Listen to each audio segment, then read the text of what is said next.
ഞാനിപ്പോൾ നിൽക്കുന്നത് കുന്നംകുളം താലൂക്ക് ആശുപത്രി കോമ്പൗണ്ടിനുള്ളിലാണ്.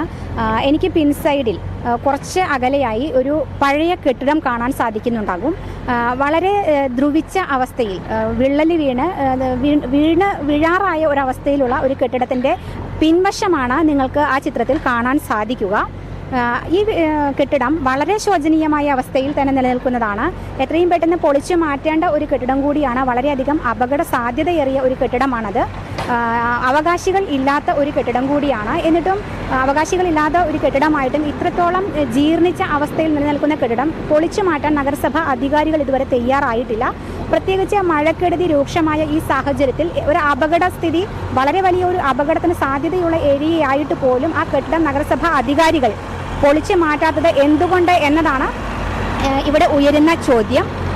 ഈ കെട്ടിടത്തിൽ തന്നെ നിങ്ങൾക്ക് കാണാൻ സാധിക്കും, ഈ കെട്ടിടത്തിൻ്റെ മുൻവശം, പഴയ ബസ് സ്റ്റാൻഡിന് മുൻവശത്തായി ഈ കെട്ടിടത്തിൻ്റെ മുൻവശത്ത് ലൈസൻസ് ഇല്ലാതെ വ്യാപാര സ്ഥാപനങ്ങൾ പ്രവർത്തിക്കുന്ന ഒരു കാഴ്ച കൂടി നിങ്ങൾക്ക് കാണാൻ സാധിക്കും. ഒരു ചായക്കടയും ഒപ്പം പച്ചക്കറി കടയും ഇവിടെ പ്രവർത്തിക്കുന്നുണ്ട്. ഇതൊന്നും ഒഴിവാക്കാൻ, ലൈസൻസ് ഇല്ലാതെ പ്രവർത്തിക്കുന്ന കടകളായിട്ട് പോലും ഇത് ഒഴിവാക്കാനോ അല്ലെങ്കിൽ ഈ കെട്ടിടം പൊളിച്ചു മാറ്റാനോ നഗരസഭ അധികാരികൾ ഇതുവരെ തയ്യാറായിട്ടില്ല എന്നതാണ് നമ്മൾ ശ്രദ്ധിക്കേണ്ട വിഷയം. ഈ ഒരു കെട്ടിടം മാത്രമല്ല, നഗരസഭയുടെ ഹൃദയഭാഗത്ത് തന്നെ വടക്കാഞ്ചേരി റോഡിലും ഒപ്പം തന്നെ പട്ടാമ്പി റോഡിലും ഇതേപോലെ വളരെ ശോചനീയമായ ജീർണിച്ച് വീഴാറായ അവസ്ഥയിലുള്ള 2 കെട്ടിടങ്ങൾ നിലനിൽക്കുന്നുണ്ട്. ഈ കെട്ടിടങ്ങളിൽ പട്ടാമ്പി റോഡിലുള്ള കെട്ടിടം ആദ്യമായി വേനൽ മഴ പെയ്തപ്പോൾ തന്നെ അതിൻ്റെ ഒരു വശം ഇടിഞ്ഞു വീണിരുന്നു. രാത്രിയിലാണ് ആ കെട്ടിടത്തിൻ്റെ ഒരു വശം ഇടിഞ്ഞു വീണത് എന്നതുകൊണ്ട് തന്നെ വലിയ അപകട സാധ്യതകളൊന്നും അപകടങ്ങൾ ഉണ്ടായില്ല എന്നത് നമുക്ക് ആശ്വസിക്കാവുന്നതാണ്.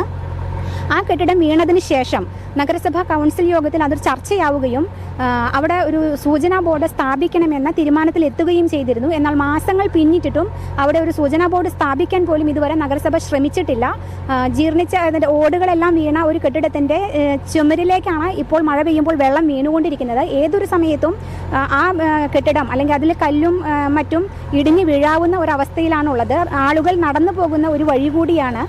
അതിന് സൈഡിലൂടെ നടന്നു പോകുന്ന ആളുകളുടെ മേലേക്ക് അത് വീണാൽ വലിയ അപകടം ഉണ്ടാകാനും സാധ്യതയുണ്ട്.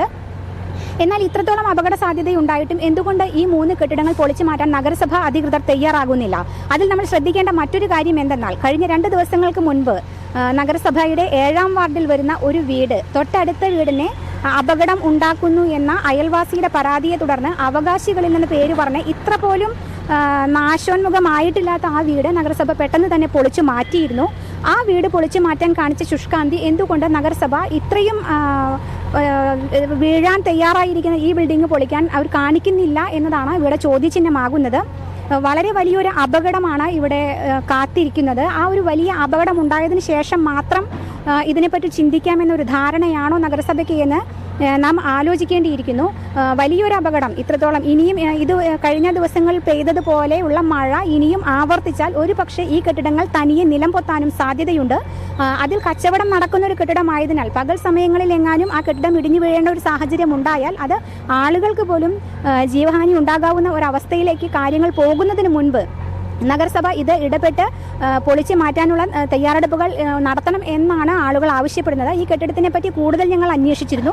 കൂടുതൽ അന്വേഷിച്ചപ്പോൾ ജില്ലാ ഭരണാധികാരിയും സ്ഥലം MLAയും ഈ കെട്ടിടം പൊളിച്ചു മാറ്റാൻ പറഞ്ഞിരുന്നതായും നഗരസഭയുടെ ചില വ്യക്തികളുടെ താല്പര്യത്തിനനുസരിച്ചോ മറ്റോ നഗരസഭ അത് പൊളിച്ചു മാറ്റാതിരിക്കുന്നതാണ് എന്ന രീതിയിലുമൊക്കെയാണ് നമുക്ക് അറിയാൻ സാധിച്ചത്. ഇതിൽ എത്രത്തോളം സത്യാവസ്ഥയുണ്ടെന്ന് നമുക്ക് പറയാൻ കഴിയാത്ത ഒരു സാഹചര്യത്തിലാണ്. എന്നിരുന്നാലും നമ്മളത് സംശയിക്കേണ്ടിയിരിക്കുന്നു. ആ പറഞ്ഞതിൽ സത്യമാണ് അല്ലെങ്കിൽ സത്യാവസ്ഥയാണ് എന്ന് തന്നെ നമ്മൾ സംശയിക്കേണ്ടിയിരിക്കുന്നു. കാരണം ഈ കെട്ടിടങ്ങൾ പൊളിച്ചു മാറ്റാൻ നഗരസഭ തയ്യാറാവാതെ മാറി നിൽക്കുന്നത് കാണുമ്പോൾ ഇതിൽ എന്തോ ഒരു ദുരുദ്ദേശം നഗരസഭയ്ക്ക് ഉണ്ട് എന്ന് തന്നെ നമ്മൾ സംശയിക്കേണ്ടിയിരിക്കുന്നതാണ്. കുന്നംകുളത്ത് നിന്നും ക്യാമറാമാൻ മിഥുൻ ശങ്കരപുരത്തോടൊപ്പം സുജ ആർ മേനോൻ. ഞങ്ങളുടെ സൂപ്പർ ഫോർമുല ഉപയോഗിച്ച് ലക്ഷക്കണക്കിന് ആളുകളാണ് ശുദ്ധജലം ഉപയോഗിച്ചുകൊണ്ടിരിക്കുന്നത്.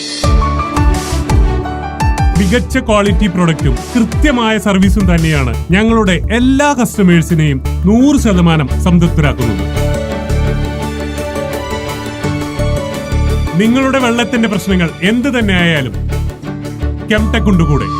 Kemtech aqua, the real water doctor, Kanipayyur, Kunnamkulam.